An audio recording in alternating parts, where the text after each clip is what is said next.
Lauryn Lamkin, and I'll be talking about natural disasters and how people are unprepared for them and how they occur. A natural disaster is a natural occurrence that causes great damage and great death. Examples of natural disasters are snowstorms, floods, earthquakes, hurricanes, tornadoes, and tsunamis. A snowstorm or natural snow disaster is when great amount of snow fall in a very short amount of time. Living in western New York and the northern United States, we are affected by snowstorms almost every winter. Floods are caused when great amount of rain fall in a very short amount of time, and the rivers or riverbanks flood and causes water to build up.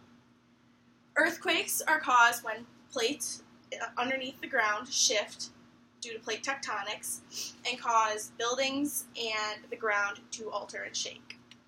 Hurricanes are caused when tropical storms form over the Pacific or the Atlantic Ocean and build up great speed and water and precipitation and become huge storms that can devastate land masses and areas when they are hit.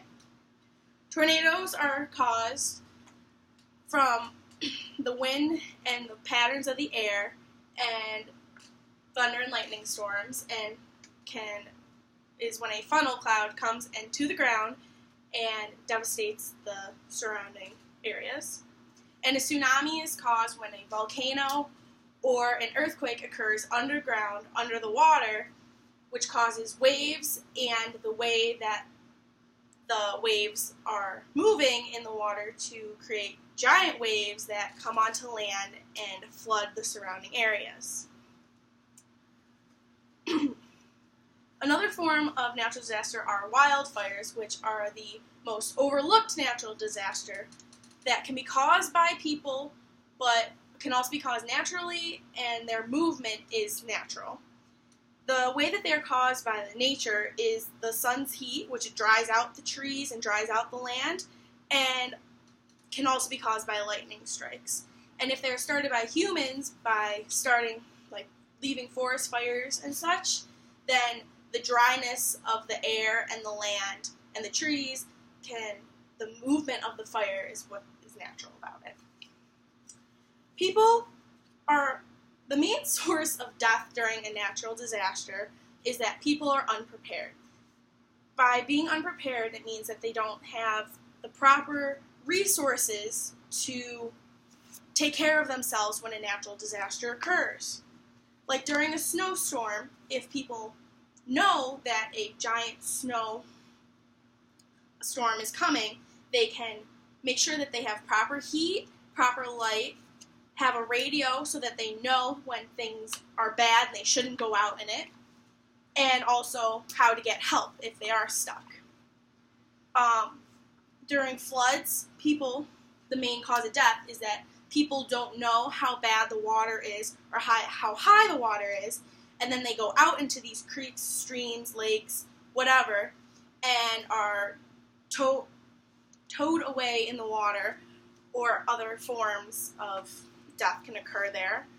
Earthquakes are the hardest to protect ourselves against because you don't know they're happening almost until they're happening.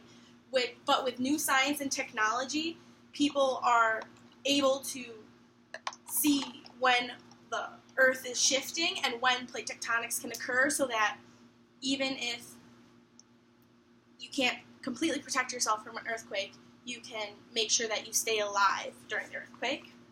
Hurricanes, the main cause of death is that people stay when they're told to leave, and then they go outside in a hurricane, like you see the weather people on TV, which is one of the most dangerous things to do because hurricanes are these giant masses of Mother Nature, and you don't know how they're going to react. And same with tornadoes, is people think they know their patterns and what they're going to do, but you really don't know what it's going to do. It can change at any time. And tsunamis are like earthquakes. They're really hard to predict and really hard to protect yourselves against. Alright, how to prepare yourselves is basically make sure you have the proper materials. Wherever you live, whether it's in the world or the United States, you know what kind of weather you get in your area. Like the Midwest is more susceptible to tornadoes than living in the northern United States is. People that live in the northern United States are more susceptible to snowstorms and floods. People in the south are more susceptible to wildfires and hurricanes, and same with out west, they're definitely more susceptible to earthquakes and wildfires. People should make sure that they know how to prepare themselves and know when to not go outside, and pretty much that as technology changes, people can know when storms are going to occur so they can hopefully get out of the area or just know how to prevent these things. That's it. Here you go. You did it. Show us again. Yeah. 5 minutes and 40 seconds. I gotta show you guys again. And